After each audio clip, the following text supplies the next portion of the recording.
Corporate লাইফে কাজ করতে করতে এক্সস্টেড হয় না এরকম মানুষ খুব কমই আছে।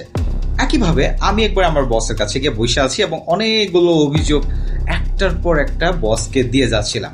প্রায় 5 to 6 মিনিটস আমি জাস্ট অভিযোগ দিলাম। এখন বস দেখতেছে খালি এরকম এরকম করতেছে, মানে সবই শুনতেছে, বাট উনি না কোনো সলিউশন দিচ্ছে না। তো মানে চুপ করে আছে, চুপ করে দেখলাম যে আমার ল্যাপটপে অন্য কাজ করতেছে। তো তখন আমি আসলে নিজে থেকে বললাম, বস এটা তো একটা সলিউশন দরকার।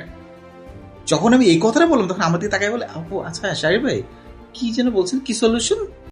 আমি তখন বললাম যে বস এটা যদি এইরকম না হয়ে এইরকম হতো, আমরা যদি নতুন এক এসওপি বানাইতে পারি, আমরা যদি একটা মেল কমিউনিকেট করে দিতে পারি অল দ্য ডিপার্টমেন্টকে, তাহলে কিন্তু আর এই ব্যাপারটা নিয়ে এই সমস্যাটা এইভাবে হয় না। বস তখন বললো, excellent Shahriar, that's a good idea. আমি একটু থতমত করে বলছি, স্যার আপনি তো ফার্স্ট আমার কিছু বললেন না। উনি তখন আমার বলে, এই কারণেই বলি নাই, আমি যদি আগে থেকে বলে দিতাম তাহলে তো আমি আপনার কাছ থেকে এই সলিউশনটা পাইতাম না। সো বেসিকলি আমি চাচ্ছিলাম, আপনি সমস্যা বলছেন ঠিক আছে, বাট আমি একটু পজ দিছি, খেয়াল করছেন? আমি বললাম, রাইট স্যার, আমি তো দেখলাম আপনি ল্যাপটপে কাজ করতেছেন। আমি বলছি আপনি আমার কথা শুনেনি নাই। বলছেন না ভাই, আমি আপনার কথা শুনছি, ফুললি শুনছি, আপনার ইচ এন্ড এভরি ওয়ার্ডস আমি এখন আপনাকে রিপিট করতে পারবো, বাট আমি চাইছি একটা ছোট্ট পজ দিয়ে দেখার জন্য আপনার কাছে কোনো সলিউশন আছে কিনা। ট্রাস্ট মি লিডার্স, সামটাইমস আমাদেরকে একটু পজ দিতে হয়।